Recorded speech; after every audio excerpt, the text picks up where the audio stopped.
I've told you why I love As Told by Ginger due to its dark, realistic, and compelling themes. From divorce to friendship drama to even depression, it knew how to engage and educate its teen audience. There is one character, however, that I want to bring up, one who is different mentally but who is still so likable, that being Macy Lightfoot. To me, it appears that Macy has some kind of neurodivergent aspect to her life, although I'm not 100% certain that it is autism spectrum disorder. I will run down the facts and explain what I mean, though. Macy's figure is rather small. She speaks with a snorting lisp. She is mostly shy and isolative around other people than the two main girls, but she is consistently highly intelligent, in fact, taking a high school level French class with Courtney. The thing that's the arguable catalyst for her neurodivergence is the parental abandonment that she suffers from, specifically in the episode Family Therapy, wherein for her 13th birthday, her parents, who are in a big twist of irony, therapists, fail to celebrate it with her. When Ginger and Dodie go to their office to confront them about their mistake, the parents are indeed heartbroken upon realizing that they actively abandoned over half their daughter's potential milestone, and they decide to, well, overcompensate. What ends up happening is that they end up infantilizing Macy to make up for all those missed years, and shockingly, this is played exclusively for drama. It's not made light of like, let's say, Cat from Victorious, and that's its own can of worms. Anyway, Ginger becomes concerned about how Macy's parents are treating her, but Dodie says that Macy's still happy, and that should be what matters. But Ginger feels that Macy is not being properly fulfilled. Eventually, Macy comes to her senses and realizes while it was fun while it lasted, she needs to be a teenager now. This is accompanied by Ginger's gift of an explicitly teenage shirt. What I can take from this is that her parents' neglect after so many years results in Macy having constant doubts about her surroundings, about her self-image. Given that this has happened at such an early age, it is no surprise that Macy really tends to cling to her most trusted peers when isolated from others. Her emotional fragility is quite prevalent in this episode, especially when it was the 13th birthday to be neglected, given that her parents are, well, therapists. I feel like they should be not only more alert for their daughter, but to actively learn from their mistakes if they misguided other people. Macy's insecurities are significant here, and it shows. When she is wrongfully happy, though, it's especially sad to see because she longed for it forever. I'm naturally still proud of her standing up at the end, though, since she needed to act on her own volition. While growing up can make you decide good things, there are times when it gets especially hard to learn of such changes. In the episode Gym Class Confidential, everyone is shown a puberty video, and most are indeed nervous, but Macy is so petrified that she actively evades it. I understand Macy's reluctance to accept these adolescent changes, but she has to face it sooner or later. Even Miranda calls her out on this because it's all part of life. Macy, though, just relapses by singing a song from an episode that will be discussed next. This is somewhat of a case in infantilization here, but it's more on the line of where do I stand? Where do I go? What am I meant to be? She feels that she can't grow up right, but the other girls assure her that they'll see the video together, and the worst that happens, they'll get sickened together. They do, and they are all indeed disgusted. Even Courtney, who vomits on Miranda's shoes, and Macy runs out and Ginger promptly follows her. And she reveals that she was feeling all along that they'd grow apart, which turns out to be just what Macy was afraid of. And sure enough, they hug it out and all is well. Macy's neurodivergence is present here because she is overthinking the worst consequences of the changes of life. She believes that not only would she be unhappy with her eventual body, but the connection with her friends will be gone. The fact that she was attempting regressing from this shows even more uncertainty and even pessimism. So Macy really was having many mental issues here. This stuff is difficult to process for those with ADHD, autism, or especially anxiety disorder. I do stand by her initial reluctance, but she once again resolves the situation by accepting how she can/will change for the better physically and personally. The last episode that I want to discuss for Macy is Little Seal Girl. In this story, for the school talent show, the girls want to plan an act together, and the one that they've done for years was the titular seal dance. Ginger and Dodie, however, feel that they've outgrown it. and that they should try a more compelling act. Macy disagrees, though, because the act is so personally connected to her. Eventually, she shows up to the girls with her very own seal costume, as in made all by herself. This likely alludes to a potential strength in sewing or costume design. Neurodivergence has its strengths, after all. The other girls still turn her down, but Macy decides to go solo. The night of the talent show, Macy performs on her own, but the music wears out, so she sings it herself. Despite a few moments of hesitation, the audience grows so compelled by her act that they not only love it, but she wins the award. What I really want to bring up here is that it amazes me that Macy wanted to do something true to herself regardless of the thoughts of others. Macy's still stuck on something from her childhood, but it's so personal to her that she wants everyone else to know why it's all hers. All of ASD and neuro people like myself connect well to what made our child special. Although sticking to it may ruin our chances of becoming better people, we can find a way to use it to our advantage and still make new friends. She doesn't even have a significant stage fright when performing, so she truly wanted everyone to know how she's different. She does, although, feel insecurity when she contemplates how she broke the girls' trust, but they commend her for breaking out of her shell, and they celebrate together. From what I can gather, I'm suspecting Macy may just have some kind of anxiety disorder after all, due to her insecurity about growing up, which should have otherwise been supported by therapists, even if they weren't her parents. She also clings onto her childhood very strongly and lets it express herself rather than doing something to actively please people. Her fear of growing up is also quite significant as she attempts to relapse to numb the pain. She is very emotionally fragile, but is still smart enough to advocate for herself amidst the struggles. Macy has a strong representation of neurodivergence, and I'm happy to support her. Meanwhile, there's another character worth bringing up, and she's substantially younger, but still serves a purpose in this animated show. Noelle, aka Carl's girlfriend, who is voiced by the creator herself, Emily Kapnick, displays a very different set of mental skills and special strengths. In her first appearance, the B-plot of And She Was Gone, Carl is initially dismissive of her with her interest in kung fu, as well as how she plays with finger puppets and food at lunch. He makes a solemn wish to have Noelle disappear, and to his shock, she does. Well, not really. But nevertheless, Carl regrets his wish as he grows attached to how different Noelle is, and eventually he finds her by the playground, talking in an underwater voice, and their eyes meet and they become friends. Noelle is shown to have made her own language and perspective and is happy with how things may turn out, wherever they may be. She does what she wants. She knows what she really wants to pursue.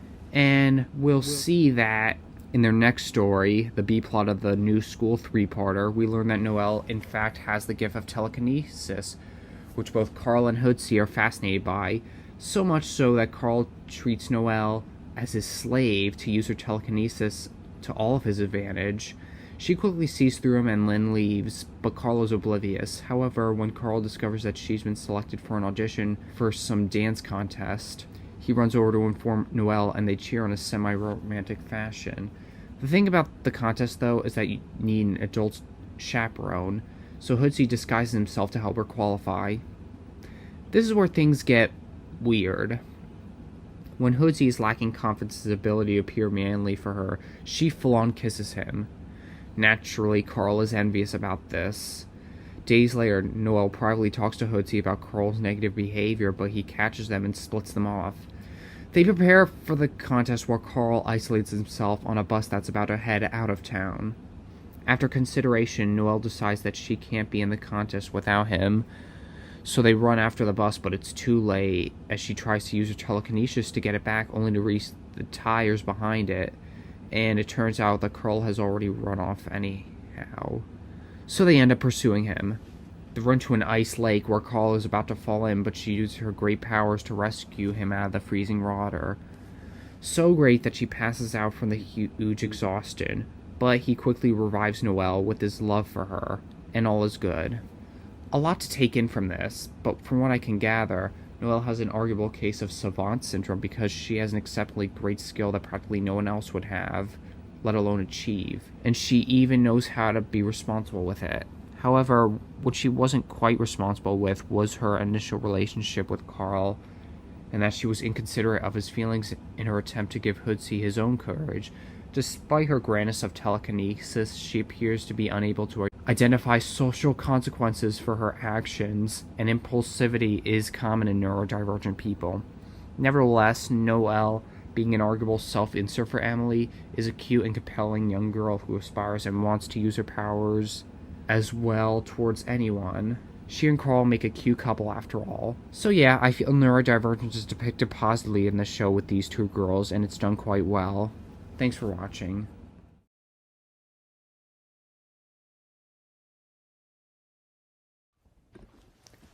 Time for another As Told by Ginger video. Last time, we talked about neurodivergence in characters, detailing how the show can take a serious aspect and make it a bit easier for younger audiences to grasp. Now let's talk about a much more serious situation, so critical that Nick could not air it. I'm talking about episode 54, Lesson in Tightropes. As I may have mentioned, the latter half of season 3 of Ginger was not on Nick's primary channel at all, with the 3-part finale instead going straight to video in December 2004. It's my understanding that our episode in question was supposed to air around October of the same year, but things were so dark that Nick could not follow through, not to mention the overwhelmingly negative reception that the other episodes got. Though this darkness makes Lesson in Tightropes all the more fascinating to me. So let's begin. At the start of the story, Ginger is fantasizing herself walking in an empty school hallway and gives this ominous monologue. Toadie's right. She deserves the truth. And she deserves it now. You can't go on misleading her like this. We then turn to the present, where she is singing with her band, accompanied by her new friend Orion. And it is a pretty decent song, especially for one made by fictitious animated 14-year-olds.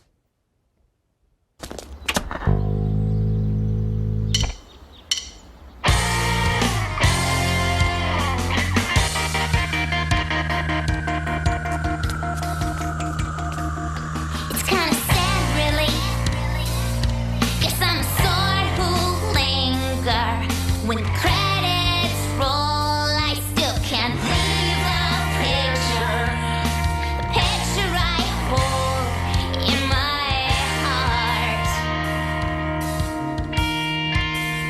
However, Darren comes by and brings up the elephant in the room. He admits that their relationship isn't working, and he's developed a stronger connection to Simone, saying that she actually cares about his football career and more. Ginger, it's over. What? Us. We're over. There's someone else. Simone. Yeah. Yeah. Don't do this! Darren, don't! Ginger, I can try harder. I won't miss a game. I'll be there in the stands cheering you on and... You'll be miserable. Both of us will. It's not who you are. That is harsh, but here's a rule of thumb. Whether it is true or ultimately false that a more compatible person is coming into your life, do not say that is the exact reason for why you're leaving your current lover. It will not justify ending the relationship because it will make the other person feel insignificant, lacking, and even worthless. Darren tries to console her by expressing Ginger's good qualities, but it's no use to make her refrain from sobbing and grieving over everything due to his discourteous actions.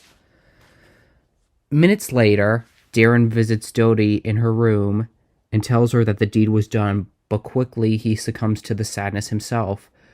Dodie tries to dissuade him in favor of one of her magazines, but he is broken from the trauma that he's placed upon both him and his ex. That night, Dodie and Macy visit Ginger, but she's in real pain, not just emotionally, but physically, as she quotes, I feel like my insides exploded. They know things are too much for them to handle, so the other girls depart. When some time has passed, Lois comes to see her daughter after learning from her friends about the incident, but she does not respond. Lois is panicked by this and immediately calls her fiancé, Dr. Dave, to investigate, and he tells her that it's appendicitis that she's suffering, and they rush her to the hospital. Dr. Dave is determined to keep Ginger alive, who incidentally has slightly woken up from this trauma. Her alertness is only brief as they give her anesthesia, and they barely save her from heavy bleeding in their repair. Then the audience is treated to a very dark and light vision. We see Ginger's life flash before everyone, from having her mother give birth to her, to Ginger taking her first steps, to swinging for the first time, and even a cameo of the marionette girl from the famous And She Was Gone episode from the previous season. But then it shows an odd version of a 20-something-old Ginger looking at a reflection of her 14-year-old self in a washing machine. What this seems to me is that she's seeing the person who she's wanted to be versus the person that she currently is, and is concerned that she will not grow to be the adult who she should be.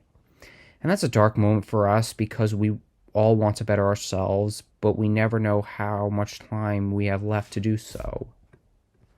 In the next scene, we are greeted with a surprising appearance to us and the characters. Ginger's genetic father, Jonas. He was widely denounced for avoiding Ginger's milestones in the past, but this time, he did not. Even more shockingly, Dave handles the situation of the ex-husband quite professionally, allowing Jonas to have private time with his two women. I thought that nagging pain in the pit of my stomach was trying to tell me something about Darren. Turns out it was trying to tell me something about me. Ow, ow, better reclining. Well, how's this? Let's put a pillow right. Oh, thanks. We're so glad you're okay, Ginger. At the same time, however, Carl runs over, horrified about Ginger's hardship, but when he sees Jonas in there, he starts something amazing. He starts to actively resent Jonas for how he abandoned him and his sister, and instead chooses Dr. Dave as his true father figure, holding his hand with pride. Meanwhile, in another unexpected event, Darren appears in the gift shop with his new girlfriend Simone, hoping to find a way to at the very least end things on good terms for Ginger. Darren understandably is so overwhelmed and flustered by this event that he starts breaking down again, believing that this trauma was all his own fault. But Simone comforts him. I know how you feel, but this isn't your fault, Darren. It's just a really ugly, unfortunate coincidence. It's not your fault. I feel like it's my fault. I know you do, sweetie. He tries to write a card to express his feelings, but the stress overcomes him to the point where he throws the card away and flees, believing that he's the last person whom Ginger wants to see in all this mess.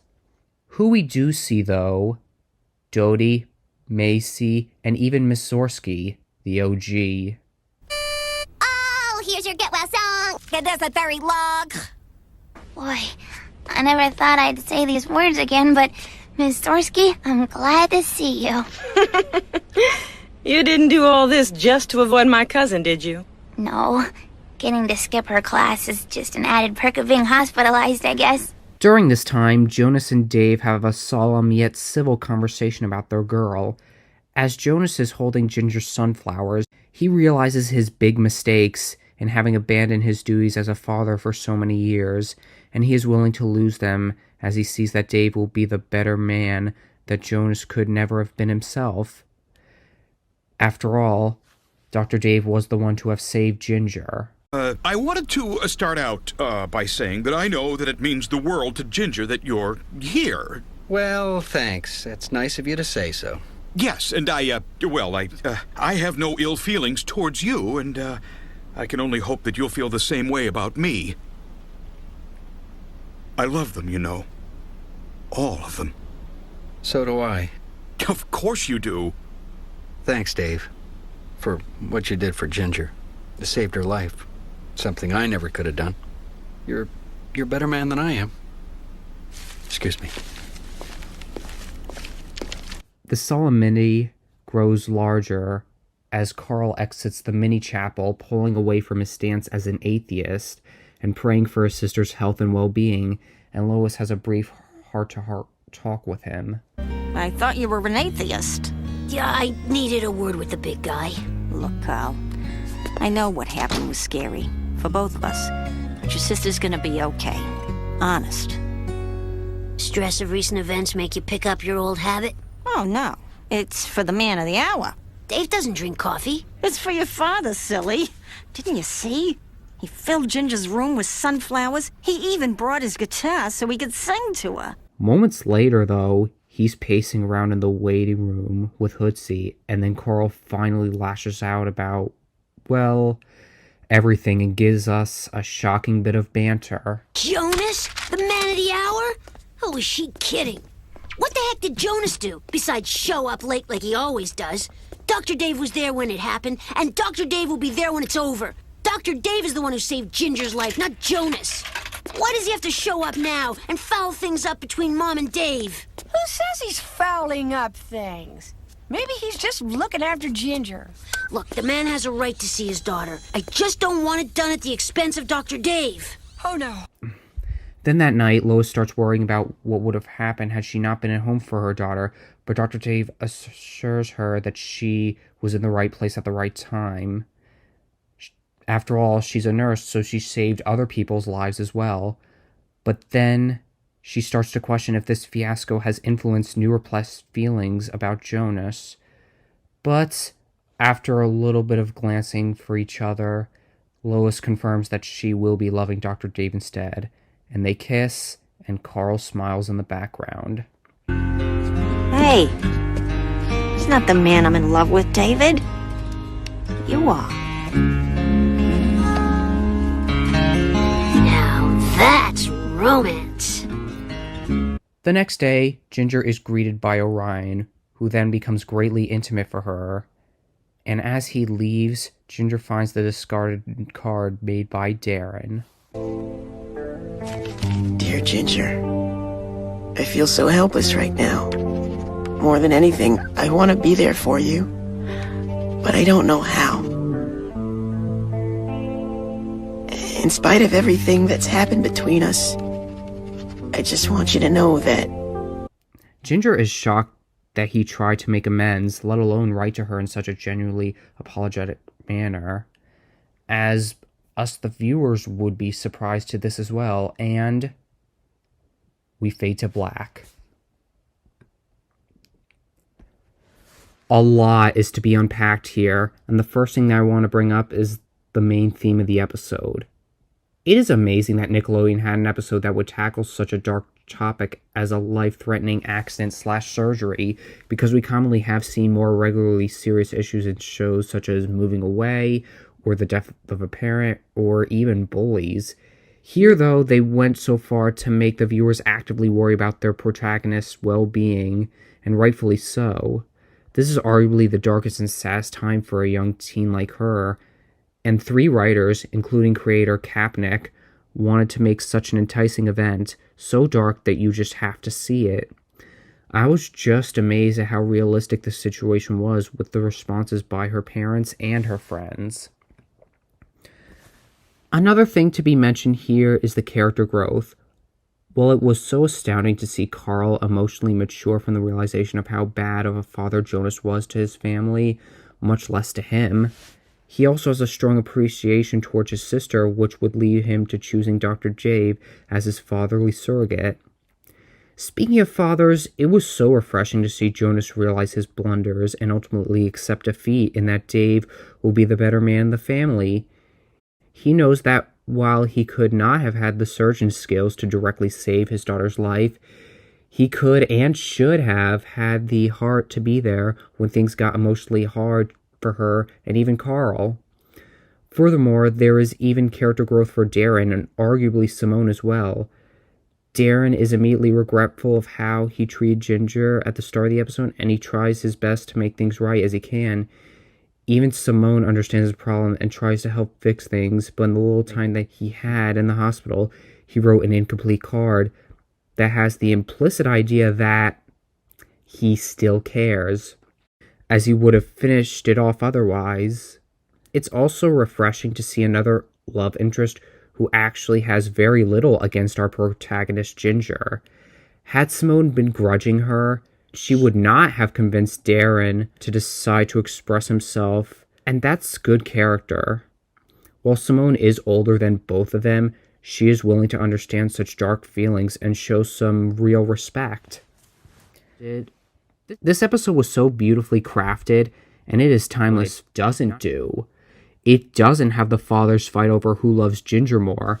It doesn't have Carl want the appendix for his bodily collection like we've seen in the first season. And it doesn't even have Darren show up in person to console Ginger, because it is more realistic that he'd shy away due to all the stress that he's had from receiving instigation and all of this. In fact, the episode is simply devoid of any comedy, and for good reason. These changes are very engaging for viewers young and old, and it makes me feel relieved that people in 2006 saw these massive perks when the episode was leaked online via foreign affiliates. Nevertheless, As Told by Ginger dared to do the impossible. Twice, if you count the aforementioned And She Was Gone, and they succeeded both times. They made a sad story so compelling that everyone can learn from it and have good faith in the characters and themselves.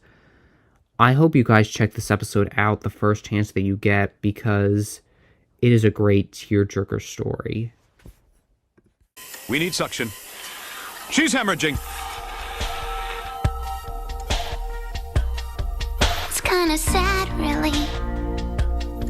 Guess I'm the sort who'll linger when the credits roll.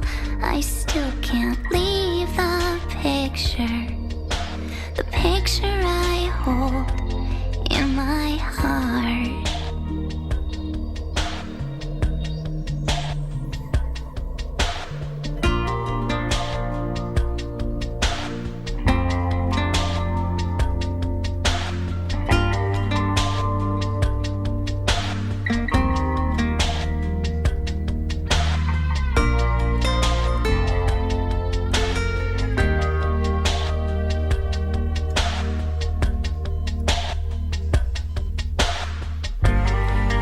A road that's left to travel. There's bridges left to burn. There's songs I haven't written. Lessons left to learn. There's reasons still to fight. There's you to kiss goodnight, so hold on tight.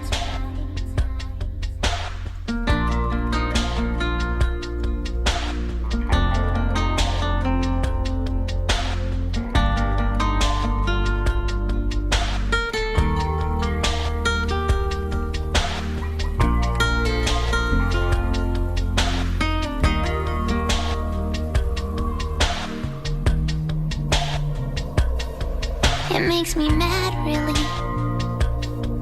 Wish I could blame a twister or a hurricane or my pesky sister. Wish I could blame away this feeling in my heart. This.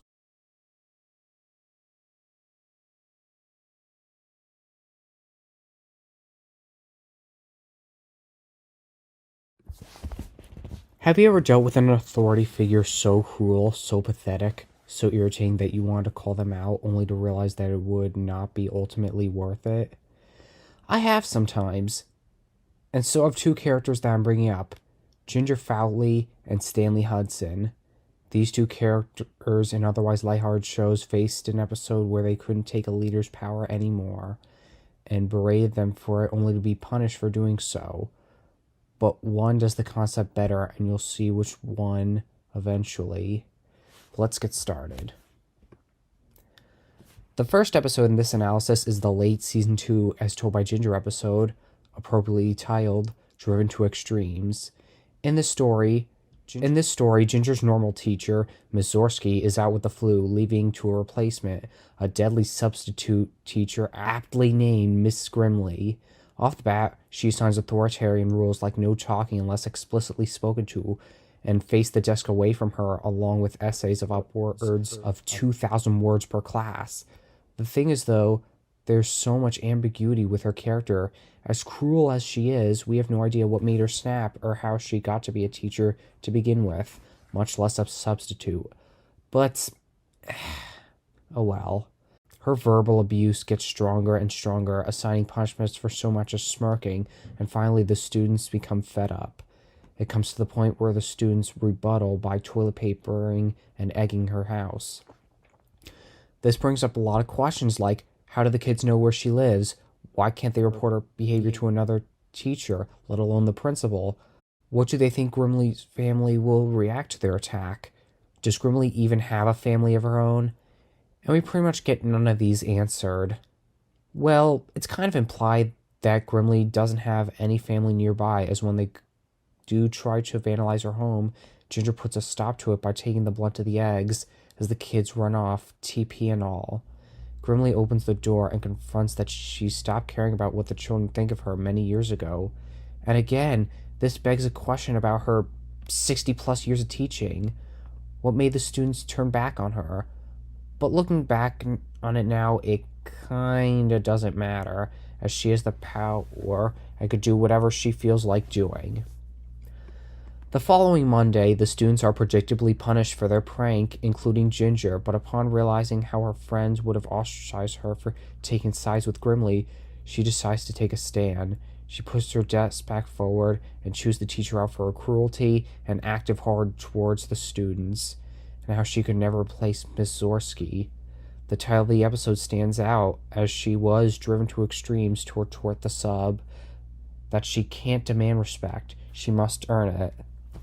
However, the episode suddenly ends with Ginger getting detention for the whole day. I understand why Ginger rebutted, and while she was indeed earning respect back from her peers with her rant, regardless of who your teacher is, if you dislike the rules, there will be deep punishment, even if they are cruel to the bone. And you have to follow the rules. It's only fair and extremely disrespectful to do otherwise. The thing is, though, I can't fully sympathize for Grimley because I have no idea what made her snap, but the one thing that I did learn about her was that she was voiced by none other than Billy West. Yeah, Ren and Stimpy's VAs. I didn't see it coming, so that performance is honestly the best part of the episode, because West really sells the dark female voice here. He was amazing. I do, however, have a headcanon about Grimley. Here goes. Grimley was an excellent student, but no matter what she accomplished, nothing was good enough for her parents. Even when she got valedictorian, her parents berated her, and at this point, she berated them back, and they went their separate ways. Despite her resentment towards her folks, her academic success was reflected on how she legitimately looked up to her teachers, so she wanted to follow her leaders, but she was never able to get a traditional teacher position, so she was stuck as a substitute where she was belittled by the younglings, and to give herself therapy and use her power to full advantage, she makes all students who belittle her go through the intense work that she had done in an attempt to earn respect of any kind. With that in mind, we could be on the mindset that Grimley was in the right after all to discipline Ginger and even her friends, but I can't but feel that things got too out of hand for television standards. So let's take a look at an episode aimed at an older demographic. The Office's Season 4 episode, Did I Stutter? In this episode, Michael is having a meeting and insisting Stanley to give his feedback, but stuck in the crossword puzzle that he usually is, he refuses. Michael demands him multiple times to the point where Stanley angrily utters the titular phrase. Michael is understandably speechless about this insubordination and retreats to his office to consider how to deal with it. This is especially hard for Michael because he tries to be a people pleaser, but disrespecting boundaries and general personal differences are holding him back. Stanley, meanwhile, having dealt with family problems all his life, is commonly less than pleased to be in a mundane, low-paying job, so there was going to be a point of lashing out, and it was today. Toby, Michael's nemesis, comes in and states that he needs to punish Stanley, but Michael dismisses Toby like he always would, stating that Stanley couldn't have been serious, but Toby says that discipline in this case is necessary. Later on, Dwight tries to help Michael by explaining who else could take action against Stanley: Jim, Ryan, and even Schrute himself, but upon revealing his true plan to overtake the business, Michael recants and takes matters back into his own hands. He tells everyone that he will falsely fire Stanley to teach him a lesson, and everyone is very negative about this. And Stanley is naturally furious when Michael tells him this. He goes as far as to threaten to sue Michael for his blunders that were worth well over a decade, but Michael tells him that this was all just a ruse. However, this only makes Stanley even more livid, chewing out Michael for how stupid his actions have been all the time. Instead of whining, Michael puts on a professional face and says that he accepts Stanley's view of him, but what he can't accept is his attitude. Michael is his boss, and so he declares that Stanley must live by his rules. Michael knows that what he's saying isn't perfect, but it's the best thing that he can come up with to appease Stanley, and shockingly, it really is. Stanley accepts Michael's new stance because it is what he wants to see in a boss, and this pays off the next day when Stanley gives a more polite response at the next meeting. Now here's the discrepancy. Which of these stories is better? And to be honest, I have to pick Michael versus Stanley. For one thing, since Michael and Stanley have been characters in every given episode up to this point, let alone 4 seasons, we get to know all about them. Michael is childish, impulsive, but we ultimately know that he's well-meaning as he wants to be liked by everyone, and given how hard his childhood was, we can sympathize with him pretty significantly because we all want to be liked by whomever possible, yet it's very hard to make it come through fruition. Stanley, on the other hand, is grumpy and no-nonsense. He wants a good life for himself, but the mundanity and chaos of the office in question brings his chances down, so he stopped caring and resorts to crossword puzzles. Seeing their disparate personalities clash is very engaging because both sides have valid arguments. Stanley tells Michael that he can't run the office with an immature, inconsiderate personality, and Michael tells Stanley that he can't be nasty to him no matter how different the rules are for his standards. It fits very well in a 22-minute time frame, and all flows very naturally, given how it all fits in a one-day timeline, and all the actions fall well into the pattern as the story progresses. Getting back to Ginger, we hardly actually know Grimley's life before getting to school, so it disengages the viewers from her point of view for lacking any reasoning to have some edge on her. Ginger's motives on her substitute flip-flop significantly, between knowing that she's more than a bitter ass and knowing that she'd never change her ways anyhow.